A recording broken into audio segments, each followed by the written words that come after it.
So, hi, thank you all so much for joining us today, first of all.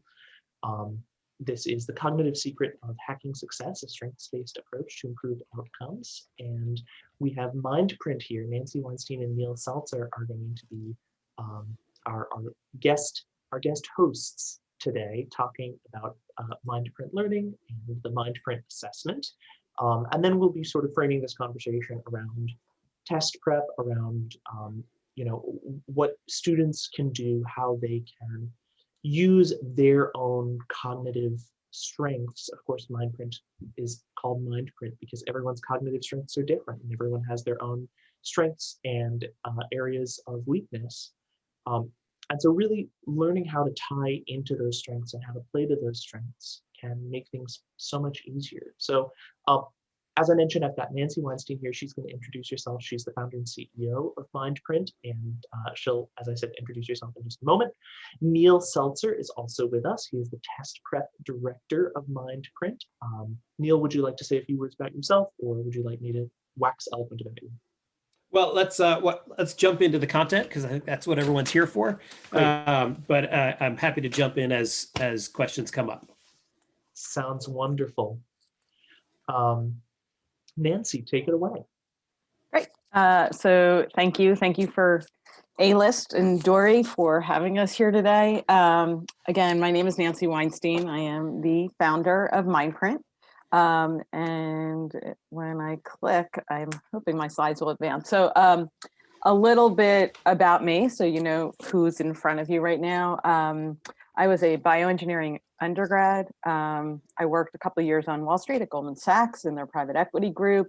I worked at Disney in their corporate strategic planning group. I worked in tech startups. So I was a job switcher before you were supposed to be a job switcher, because I am also a parent of 2 teenage girls. But I started Mindprint when my daughters were much younger. So they are now both in high school, but you can see them when they are both in elementary school. That's me, that's my husband. And that is our family. 2 parents who loved math in school and were reasonably good at it, one of which became an engineer. And then 2 girls who do not like math, probably to this day. And so I started this actually when I was home with my girls and said, there's got to be a better way for me to understand and reach my kids. And in that process, I discovered that there was something truly missing from the education system, and there actually was a way to fix it. And hence Mindprint was born. And like Dory said, Mindprint like a fingerprint, because no 2 minds are alike. And so the goal for you to help support your child is finding how they learn, what is unique to them and what works best for them. So our solution, we believe, is pretty straightforward.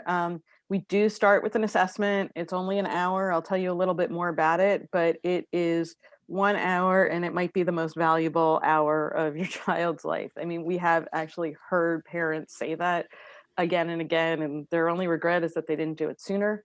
But from that 1 hour assessment, we get a really good profile on how your child learns, what a tutor, a teacher, a parent can do to support them, and then actually how to take that action, right? Because it's one thing to know, but it's all about what you do with the information that you have. And so you might be sort of wondering, why do I need to do this? My school gives lots of achievement tests. My kid's going to take the ACT or the SAT. Why take another 1 hour assessment?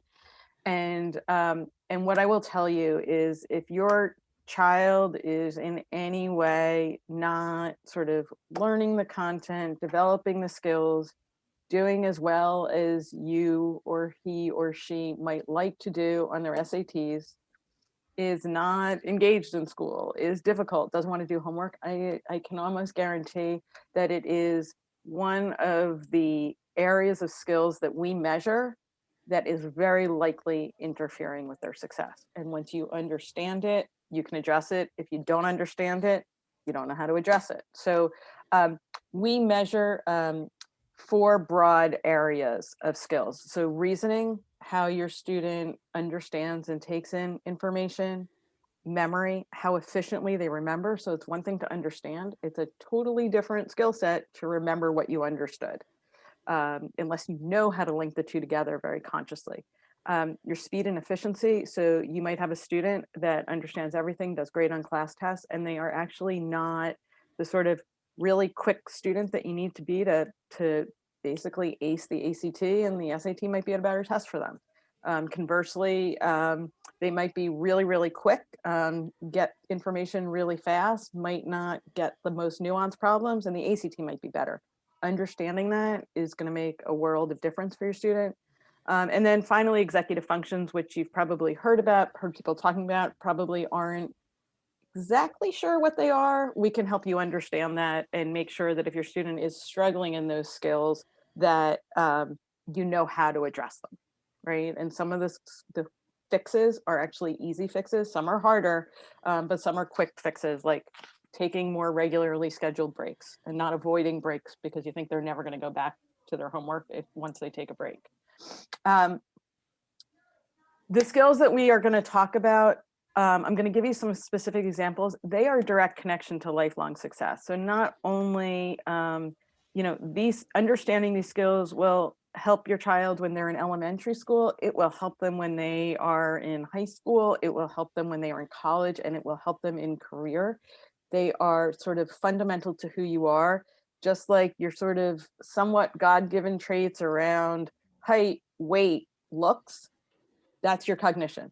Some of it's malleable, some of it just kind of is. And when you understand it, it's how you work with what you have, right? So I always like to give the example, again, throwing my daughter under the bus, I'm 5'2", not a lot of chance for her to have a lot of height. She loved basketball, and I said to her early on, you can be a great basketball player. You can play on the high school team. You can play on the college team, but you better have really good dribbling skills and a good 3-point shot, because you are never going to be the fast forward. It is just not in your genes.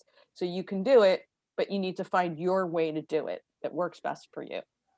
And that is going to be true with anyone who's sort of switched careers and knows what it's like to be better in one area than another. So if we all understand reading, right? So when we start as early as 3rd grade, right? If your child's not having the comprehension that they need, if they have good comprehension, but they don't have efficiency, the Mindprint skills that we measure could probably explain it, right? So knowing, here are 3 different skills that we measure verbal reasoning, processing speed, verbal memory. Understanding if your student is struggling with verbal memory, one strategy. Understanding if they're struggling with verbal reasoning, whole different set of strategies. Yeah, can't mix the two. There aren't that many things to know, but if you don't know it, you probably aren't addressing the right thing. Like I said earlier, these are the same skills that are going to address behavior. So it's not just can they do the work, but it's also, do they have the wherewithal to get through the work and show their best work? If you have a student that's struggling with impulsivity, they're disorganized, it seems like they can't follow directions, it's probably their Mindprint skills that are getting in the way. Once you understand which skill, you know what to do to help. And then finally, I know a lot of you might be thinking about test prep. Same is true with test prep, right? So your science score is driven by 3 core Mindprint skills. If we understand which of them is the weaker skill, we know how to boost that score, right? We know whether or not maybe, if your student is really struggling with spatial perception, maybe SAT might be better because there is no science section. So understanding that might be completely fundamental to your child's success, right? So we just need to know so we can address. So I'm talking a little bit about Mindprint. Let me explain a little bit more about what Mindprint is. So it is a 1-hour online self-administered assessment. Your student can take it at home. We've been working all through COVID. It is not like anything that they're doing in school. So this is about as quote unquote mathy as it gets, right? What's the next shape in the pattern? We can measure areas of attention. If you're worried about your child maybe having a little bit of stealth dyslexia, we hear that from parents of teenagers all the time. we can pick up on that as well as attention. We know more parents have asked us about executive functions and attention skills during the last 8 months than in the last 8 years. We know you are seeing your child in a different light, seeing them do work, and you're kind of wondering what's age appropriate and where is this, not what's supposed to be going on. And it is really hard to tell. And I say that as a parent that does this all the time with this data, and having 2 teenage girls, I know how hard it is, even when you fully understand it. I can't imagine what it's like without having this information. It can really change the way you support your child at home. What you will get out of Mindprint is you'll get a couple different reports. One is this sort of lining up their complex reasoning skills, understanding their relative strengths versus their relative needs. So whether they're stronger with verbal reasoning than with spatial reasoning, whether they're stronger with verbal memory or visual memory or vice versa, and where they're struggling with executive functions, and then the strategies you need to support them. I might have lost one of my slides, but here, let me go here. And then this is our more traditional Mindprint profile. So those of you who are wondering really where, statistically, where does my child fall? We can look at their overall strengths, their relative needs, and where you want to support them, right? So we put skills to support in purple. Those are ones where, you might actually want to go and see and seek outside help or talk to the school counselor. Versus where their strengths are, those are their go-to skills, right? Without question, that's the thing that's going to carry them when work is tough and challenging. And then if you're already at the stage, your students in high school, you're ready for test prep, trying to figure out ACT versus SAT, we can very accurately predict which test is better and why. And then there are students where it might be kind of a toss-up because, verbal would be stronger with the SAT and STEM stronger with the ACT. And we talk about student preference and choice because that always matters. But making a data-informed decision is, we like to say, the best way to go forward. This is my information. And I know the folks from A-List will give you more information on how to reach them. But my parting words before I get to answering your questions is really, if you decide to move ahead, you want a Mindprint profile, what's the goal? And the goal is understand how your strengths will help you to succeed. Notice when something's interfering so you can kind of move it out of the way.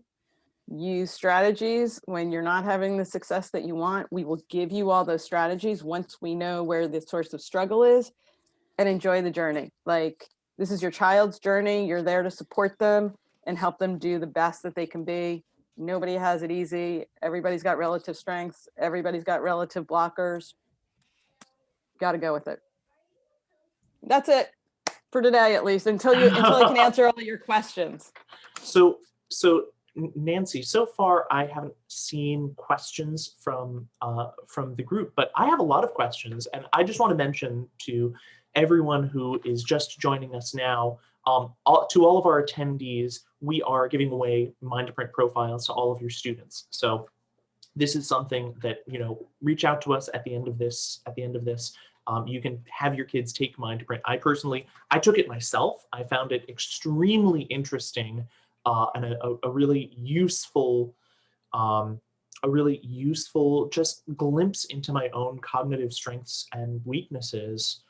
But I really want to focus this conversation on high schoolers. So we have our first question. When is it appropriate to start this process with your high schooler? And by this process, I assume you mean the test prep process specifically, but I think the question of when to start, when is an appropriate time to take a Mindprint profile? Nancy, would you like to answer that question?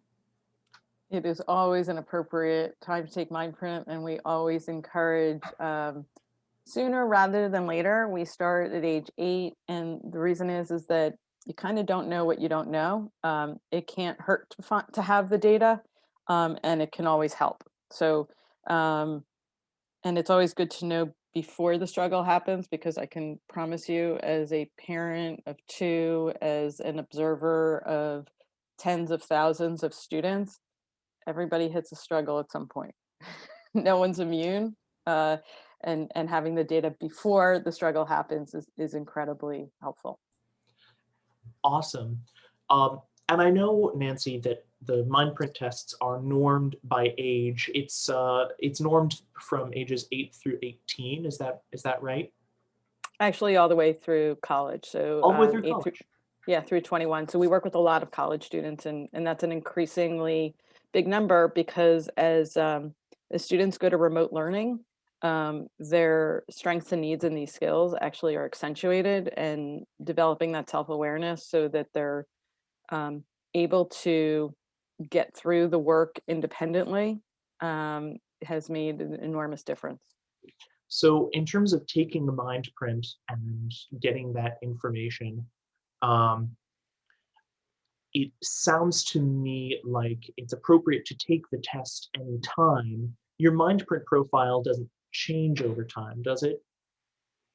So yeah, it does change, but it doesn't change dramatically. It's not like, it's not like in 12 weeks of test prep where your score is going to jump 200 points. That will not happen. I can guarantee you that. But will you have a skill that's sort of in the purple bucket, which is sort of all the way on the right? And could it move up a little into one of the blue categories? Yeah, over time, with self-awareness and deliberate approach and awareness, yes, it can, but it's not going to change dramatically. Like I gave the example of my daughter, like, could she drink a lot of milk and eat right, and we get another inch or two out of her? Maybe. Yeah. But 6 feet, is not her destiny. Not in the cards. In terms of the test prep side for SAT and ACT, we suggest that most students start working on these tests around the beginning of their junior year for working on the tests specifically.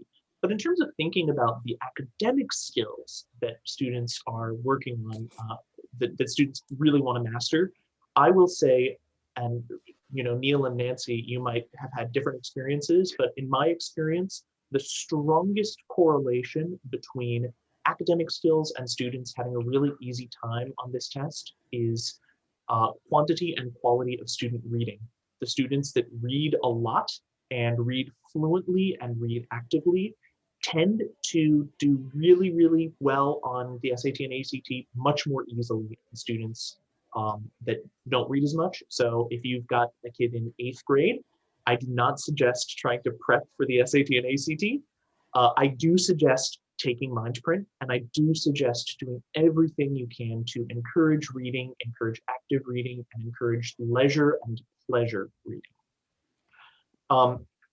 I had a couple of questions, Nancy. One big question was, are there any differences between the cognitive skills most closely associated with high grades and academic success in school, and those skills associated with high scores on standardized tests? So the short answer is yes. So consistent with what you were saying, Dory, about reading, we don't track how much students are reading, so we can't say whether or not that's true. But what we can say is that verbal reasoning is the best predictor of K-12 academic achievement. It is also the best predictor of ACT performance. It is also the best predictor of SAT performance, and just about every other test. So that said, we get students who have stronger visual reasoning. And so when we see that, what we try and do is help them use strategies to use their stronger visual reasoning to support their verbal reasoning. Things like using visualization techniques when they read to make sure that they understand what they're reading. And things like you said, Dory, like close reading, and knowing how to annotate and find the keywords is always going to be important.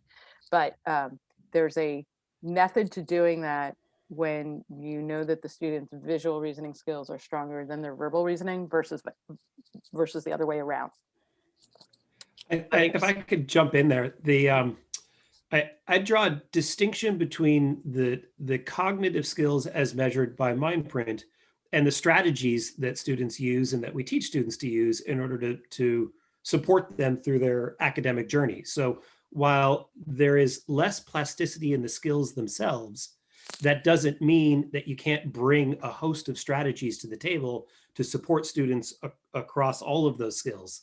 And that's, our job as tutors is to do exactly that.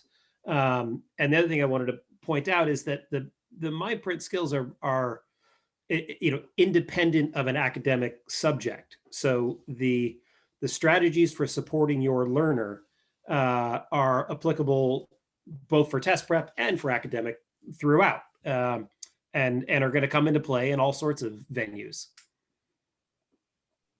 That makes a lot of sense, Neil. I actually read a chapter pretty recently, a week or so ago, about college GPAs and correlates between college GPAs.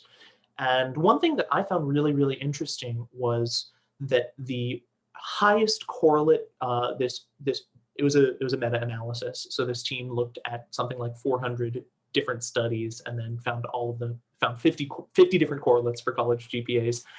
High school GPA, SAT, and ACT scores all were medium correlated with college GPAs, but the highest correlate was performance self-efficacy, not even academic self-efficacy, but students' essentially self-confidence on specific task-based skills.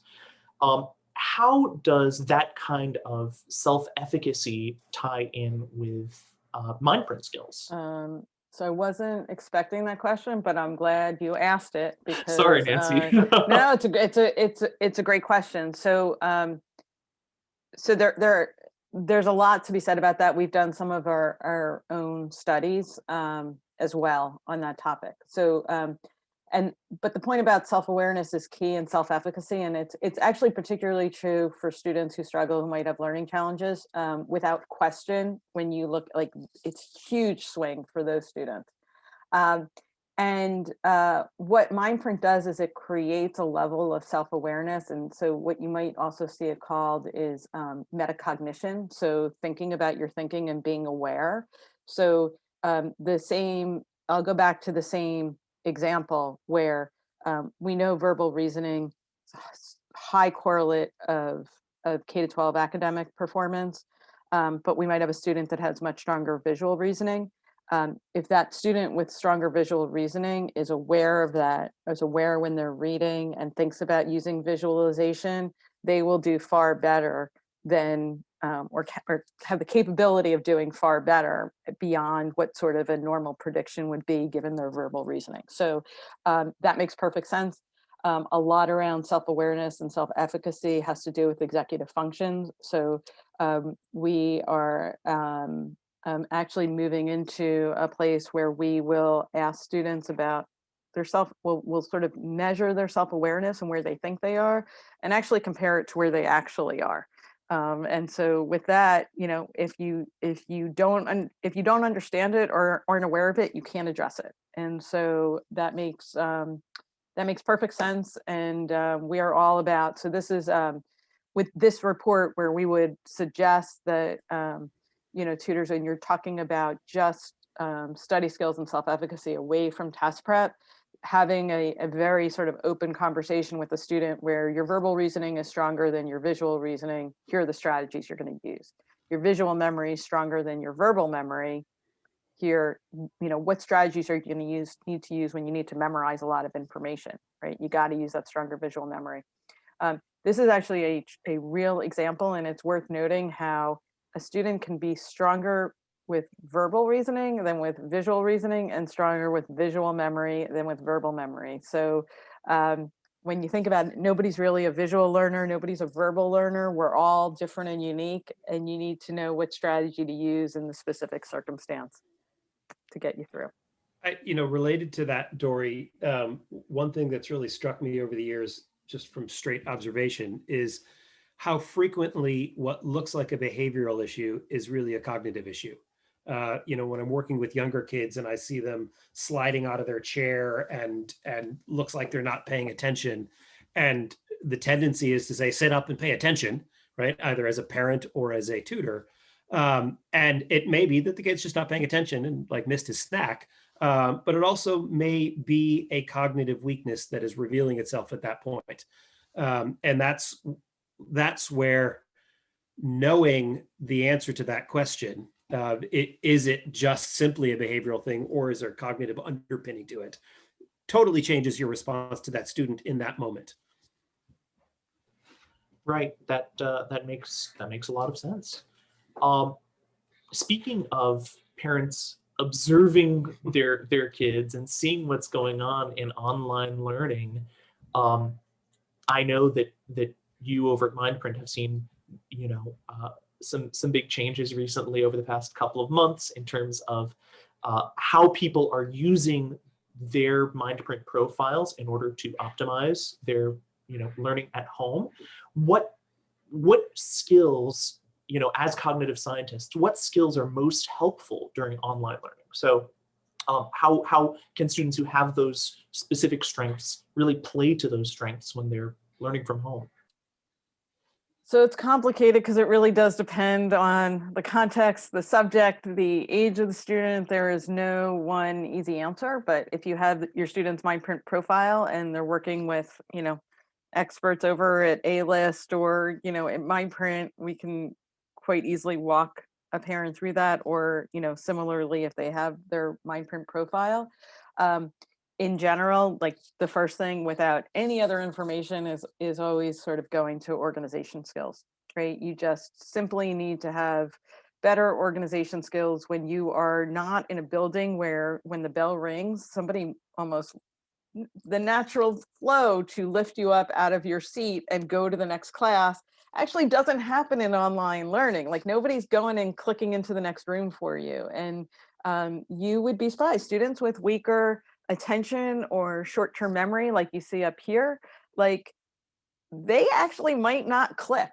Like without somebody there to tell them to click, in their going off in their own world, like that sort of basic stuff. And so the first thing we always say to parents is, put a very visible schedule in front of your child and for you as well, so you can when to help your child. Make sure it's there, and like they know where they need to be when they look at their watch and they see that it's 11:30 on a Tuesday. There's no question where they're supposed to be, right? And knowing that can make, and seeing that can make all the difference. Putting it in their phone is not nearly as effective, because if they're already struggling with executive functions in organization, they're not checking their phone. It's too easy to miss on their phone. And frankly, they turn on their phone and there's a text message from their friend or an Instagram message that they're in the Instagram. They're not clicking on the link to go to class. So you want the very upfront visible schedule in front of them to keep them on task. Nancy, I don't want to throw questions at you that you weren't expecting, but you mentioned earlier taking breaks, and here talking about phones, it brings to mind something that I observe in students all the time when they're taking practice SATs and practice ACTs, and that a lot of kids, at least again in my experience, don't know how to effectively take breaks in order to really maximize their, learning and assessment needs. Have you found, do you have any advice for students who might have specific cognitive skills or specific cognitive weaknesses on different ways, different things they should do while they're taking breaks, things they should be doing in between classes? So they're sort of universal, what you should and shouldn't do, and then very student specific, right? Like, so choice matters, and like we're all different what we like to do, right? So and what kind of works for us, so there's some amount of experimentation. The short answer is, when you take a break, you take a break. You put the stuff away, you put your phone away, hopefully too, so like the break is not going to your phone. It's getting a drink of water, it's stretching and getting up out of your seat. It is, if you can, getting some fresh air.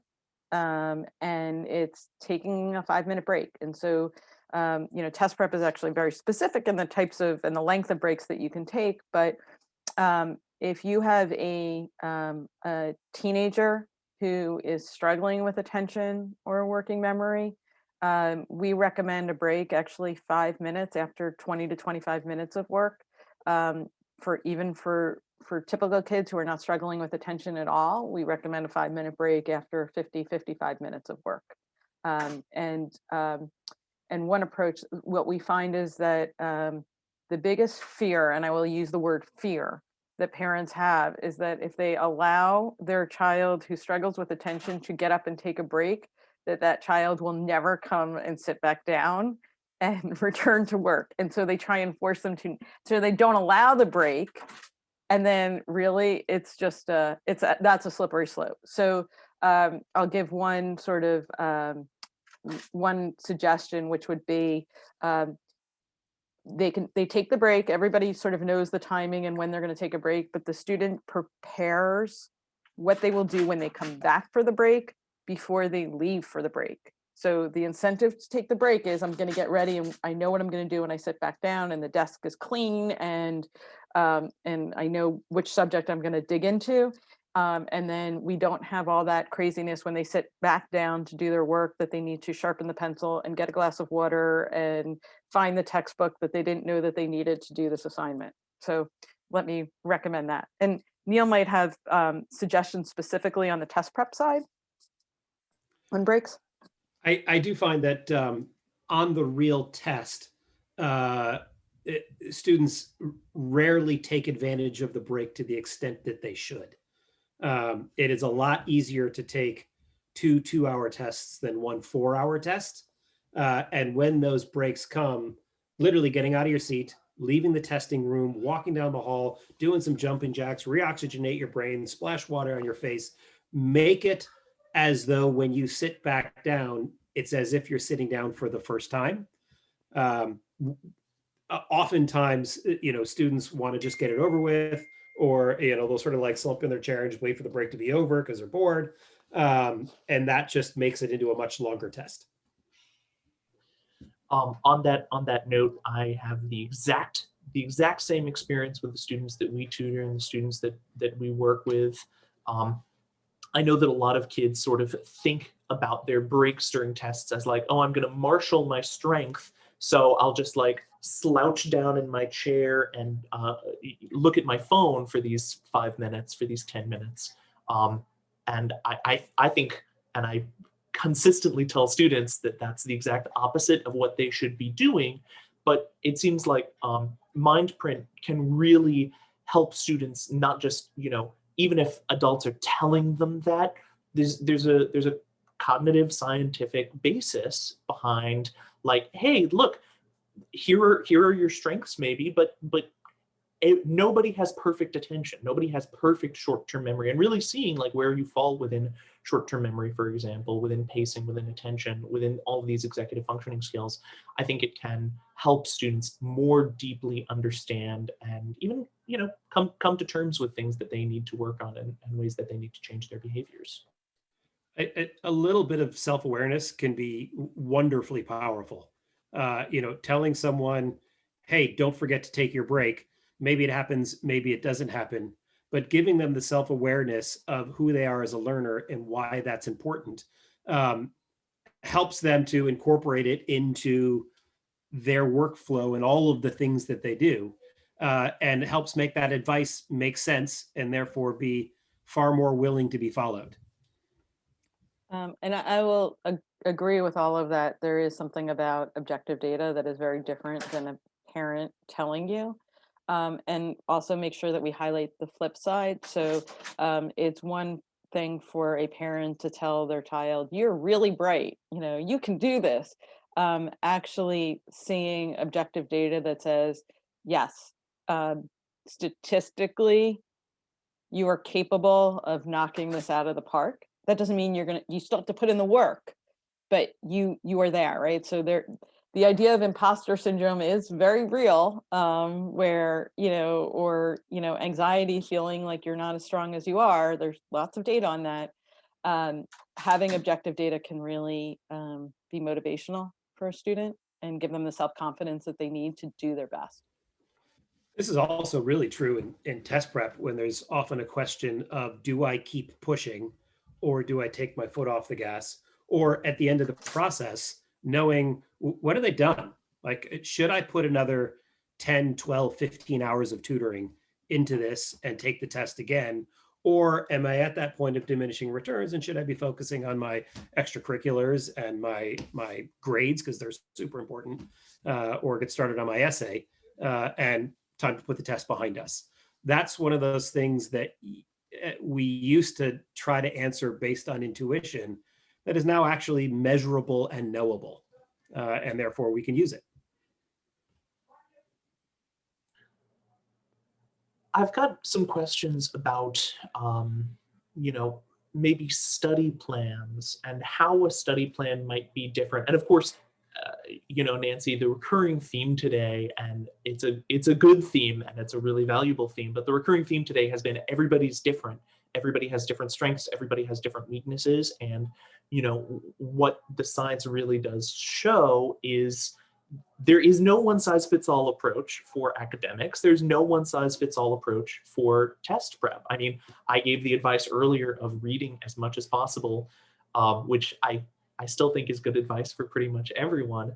But in terms of setting study plans, would you be able to maybe give us an example of how a study plan might be differentiated between a student whose executive functioning, you know, if their highest skill is flexible thinking versus their highest skill being, say, pacing? You don't have to use those exact two examples if it would be easier to differentiate between different skills, but sort of an example of of study strategies for one student versus the study strategies that will be most effective for another student. So, so I do want to clarify and say that, like, you are exactly right. I didn't mean to, if it sounded like I was disagreeing with the idea of everybody should read more, I absolutely wasn't. Um, what It didn't sound like what that, no. Okay, just want to make sure. So, because we wouldn't want to think that we were dissuading students from reading. I say good luck getting high school students to read extra. But if you can do that, by all means, that is absolutely, I agree with you, the best thing to do. And so, what I want to, what I think it brings up a point that's worth reiterating, which is, the strategies that we will recommend that you'll find in Mindprint, and there are over 500 strategies in Mindprint. They are all evidence-based, they all work, right? But no student should be trying to use 500 strategies, nor would any tutor ever recommend 500 strategies. So there's real science about what works and what doesn't work in learning. And so it's finding what works in learning and works for you. And then there are things that actually don't work that people think work, and don't use those. And so what we're trying to do is get you to not use the things that don't work, right? So here's here's a one tip: what doesn't work: rereading the textbook. Doesn't work. Like, I'm not saying, like, you got to read it because you got to understand there's content in it, but rereading the textbook 3 times ain't getting you there, right? Doing practice tests and doing active recall, that works. So that's what where we are. And so I can give you a bunch of ideas around planning, but it might actually, I don't know if Neil wants to jump in, since he is the text prep expert, and thinking about, I was actually, Neil, I was thinking about an example of a student with stronger memory and how they might study differently and plan differently than a student with stronger reasoning. But I'm sure you have plenty of examples that you want to give. I think the talking about the difference between the memory skills, if you want to talk a little bit about visual memory versus verbal memory, and how you can rely on one versus the other, and how there's often a real split there that people should be aware of and that can be exploited. I think that absolutely comes into play here. Sure. So, so what I would say is that there's sort of this misconception where people tend to self-identify as having strong memory or weak memory. And realistically, you know, we measure 2 core areas of memory, and nobody's are exactly the same. There's one skill that's stronger than the other, and a lot of times the gap between the 2 is actually quite large.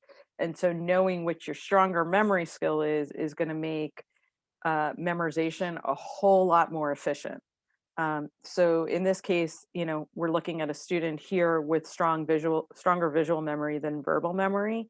So what does that mean?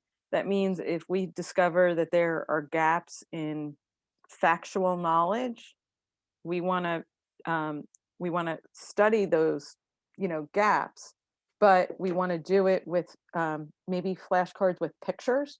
So I'll be the first to admit, making flashcards with pictures is generally, it's not the most efficient thing if your verbal memory is stronger, but if your visual memory is stronger and you want it to stick and you need to know it in 3 to 6 months, those pictures are going to make a world of difference and long-term save you lots of time and energy.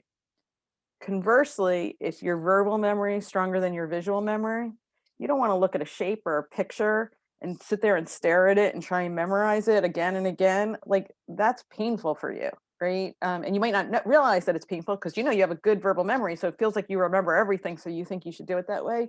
No, if you have stronger verbal memory, you see a picture, you describe that picture in a sentence, and you will remember that sentence far more likely than you will remember the picture, and then you'll remember the picture in the context of that sentence, and it's going to be far more efficient for you. So math formulas, you have stronger visual memory, it should come pretty naturally to you, more naturally. If your verbal memory is stronger, you want to sort of put it in a sentence, right, and memorize the sentence of what that formula is all about. That makes And then there are always things like mnemonics and all that. Sorry, go ahead, Dory. Oh, I was just going to say that makes a lot of sense. And I was just about to bring up mnemonics, to take sort of a classic example. If you were, say, trying to memorize the colors of the rainbow, someone with a stronger verbal memory might find it easier to memorize the word mnemonic, Roy G. Biv, versus someone with a stronger visual memory might find it easier to draw the colors of a rainbow and to use visual cues, use visual mnemonics rather than the verbal ones. Would you say that's true? That's true, and the person with stronger visual memory probably doesn't even need the mnemonic, has been my experience. And then there's and that's a great example of those strategies. So the strategies I just laid out will work for everyone, right? So doing flashcards with pictures and words, that'll work great and more efficiently for a student with verbal memory as it will for a student with visual memory. It's just, there's only so much time in the day. Student with verbal memory might not need to do, like, they kind of just don't need it. Like, will it, marginally help them? Yeah. But for the time that they have to put in, probably might not be worth it, right? Depends. But that's how I would think about it. So, and to bring it back to the really salient point of test prep, you'd mentioned math formulas and putting them into a sentence. And just to sort of clarify, in case anyone wonders, like, how would I put a math formula into a sentence? Writing down the semantic meaning of each part of a formula. So for example, if you're trying to memorize the quadratic formula, some people might want to have a visual representation of the different parts of, like, what does the discriminant visualize? They might want to have a flashcard that represents that, versus other people might want to have a flashcard that describes the discriminant in words and sort of explains what it is doing. So these types of skills by themselves can be really helpful. When we talk about short-term memory, the often quoted number of units that on average we can keep in short-term memory is 7 plus or minus 2 units, right, Nancy? So we've got, most people can keep short-term memory in 5 to 9 units of anything in their short-term memory at any time. So, the advice, show your work when you're doing math, for example. I think personally that's another piece of advice that's good for literally everyone. There is no one who just should not show work. But would you say that people with different Mindprint profiles should show their work in different ways? Nancy or Neil? I'll take a first stab at that and let Neil jump in and correct me and add if necessary. So yes, everyone should show their work. Students with weak short-term memory or weaker attention must show their work. So that's kind of how, like, without question, especially while you're taking a standardized test and you've got like that extra adrenaline and anxiety going, absolutely must show their work. Um, so so that's that piece of it. The other thing is that students with much weaker spatial perception tend to have problems aligning their numbers, and then could make careless mistakes just because their numbers aren't aligned or they miss the decimal point. And so for those students, you know, when we can, we always want them to use graph paper to show their work. And then if not, you can always sort of draw your own, but you want to, you know, or you can use colored pencils, or use your eraser to align your numbers. But the students with weaker spatial perception, that's sort of an added element for them. They're also the ones that might are more likely to grid in wrong, like miss the line on the bubble sheet. And so you also want to help them with that too. Neil? It's often interesting to see how the impact of so many of these skills is exacerbated and heightened on a standardized test the minute you put a clock on there. And now suddenly we're talking not just about, are you strong at this or weak at this? Now we're actually talking about efficiency, like where you have to be both fast and accurate in order to get it done. And you could be really accurate, but not fast. And then suddenly that's a problem on a test, on a time test, in a way that it might not have been in school, where there's lots of different ways to succeed at a task.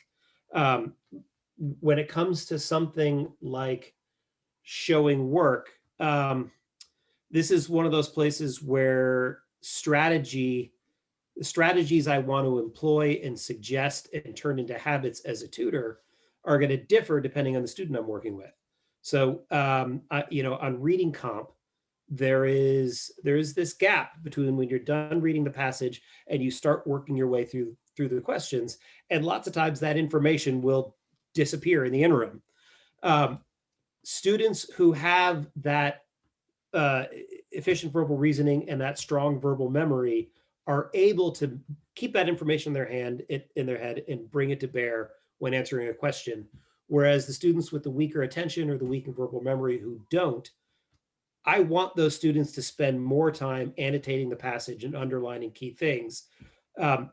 If I try to get a student who has that strong verbal memory to do that, first of all, they're just not going to do it because they don't need it. It's not returning dividends for them. And now I've lost a lot of credibility as a tutor, and it's going to be harder for me to get them to do something different when I really need them to do it. So it's now that I have a Mindprint and I know it, I can adjust the strategies. It's going to make me a more impactful tutor. And it's just going to help me build trust with the student, because I'm not trying to force them to do something which isn't doing anything for them. One tool, you know, one of the things one of the reasons that I brought up annotation was specifically for reading passages. I found that having some insight into students' visual versus verbal memory does make a difference in reading, in terms of what types of annotations I suggest students do. Students with a stronger verbal memory might find it more productive to write down a few words when they're annotating passages, and students with a stronger visual memory might develop symbols that they find really help them, you know, and having a series of symbols or drawing a doodle just by a paragraph can sometimes be a much more helpful way to help them deeply interact with a text, whether that's underlining, whether that's circling things, annotating, or just trying to get to a rough sketch of what the passage is about and what the purpose of the passage is. I want to take one quick second, because we have about 10 minutes left, and I want to make sure that our attendees do get the chance to ask their questions. So if you haven't been using Zoom terribly much, make sure the way to ask questions, at the bottom of this screen, there's a little button that says chat, and you can chat with us and ask your questions. I just want to put out that call and make sure folks know that that's there.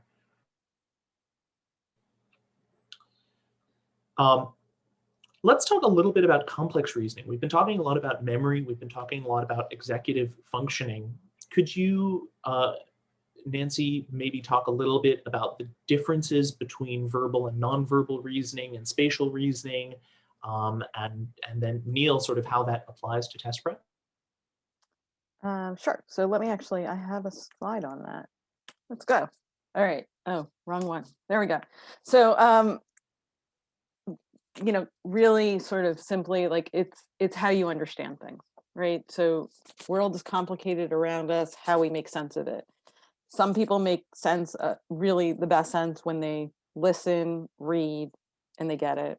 Other people, they just need to see the pattern, the picture, and it all comes together. And then finally, other people, when they sort of manipulate things and can view them in their mind's eye, they make sense of things the best that way. Like if they can touch it and see it, they can do it. And so all are equally good in the real world, in the real world. So, and school is not the real world. So in the real world, find your strength, pick a major that celebrates your strength, provided it is also your area of interest, and go with it. And you can be incredibly successful, regardless of what happens in K through college. Great. Reality is that school, traditional school, values verbal skills stronger, right? So teacher talks, student listens, student reads textbook, student writes answer, student reads test, student picks multiple choice written answer, right? That's the reality of it. And so we have to support those students when their visual skills are stronger than their verbal skills. In the real world, students whose verbal skills are stronger tend to choose careers in the humanities or social sciences, like psychology or sociology and law and consulting, things that require lots of reading and writing, right? Students with stronger visual or abstract reasoning, so visuals is sort of an easier word for people to grasp onto. Those are students that tend to do much better in math and science. If it's a big difference between those skills, you'll see them sort of take off when it comes to higher level math, science in high school, whereas in middle school, it might not have been as obvious how strong they were because we're still sort of verbal based. And so students who are stronger in those skills tend to choose careers more around the maths and sciences, engineering, finance, business, those kinds of things. And then finally, spatial. That comes into play most in like things like geometry, areas of science, not all science, but a lot of science. And then in terms of career, design, engineering, marketing, art. I will say that spatial is actually the one most highly correlated with creativity.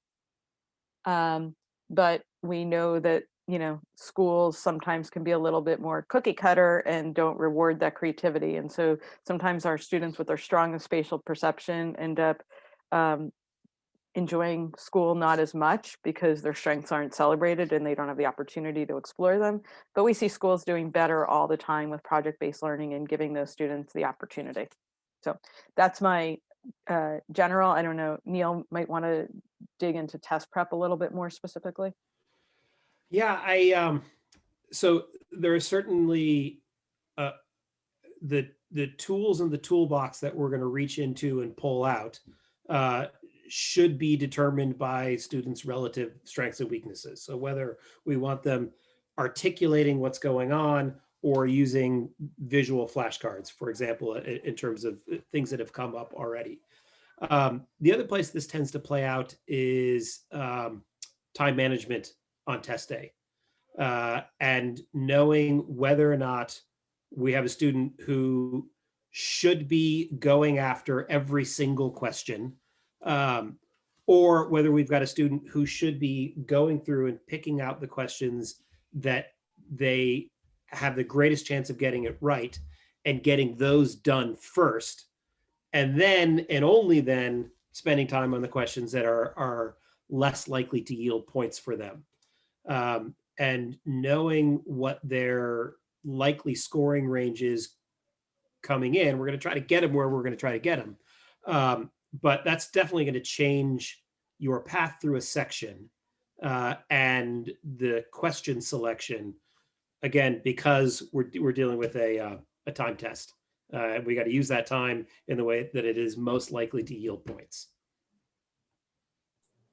You kind of answered, Neil, just now the question that came in, and Nancy, you kind of answered this question that came in about the assessment being used to determine a student's capability to perform in college.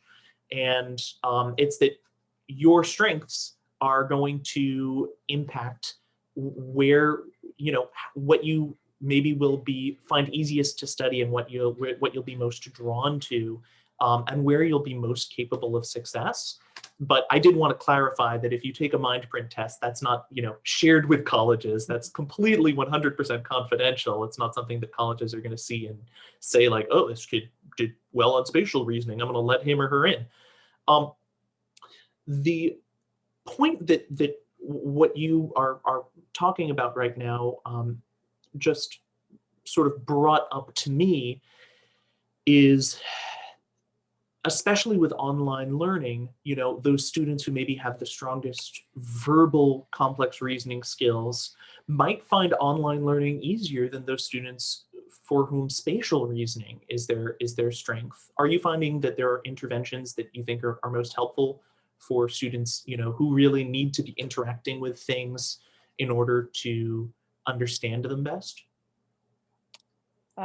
So the reality is that what you said is kind of true. Like we talked about in class, and it's kind of accentuated in remote learning, and that's what I would say is like everything seems to be accentuated in remote learning, right? So it's like if you had a hard time paying attention to the teacher who just stood and talked in front of the room, now that same teacher is doing those same PowerPoint slides, but it's on video, you're out of there.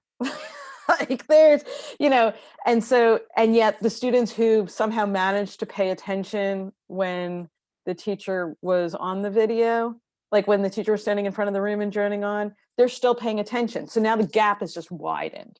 And so that's kind of what you see. Some teachers are doing a better job at giving students more project-based learning and sort of online activities. So those teachers, particularly, in math, like maybe, or in science, where they're letting students do more visualizations and online science experiments, they might be doing better in their math and science classes rather than just sort of sitting and listening to a teacher put problems on the board. So it's like everything else, it depends on the teacher, it depends on the student. If, we do our best to reach out to teachers and help them understand this as well.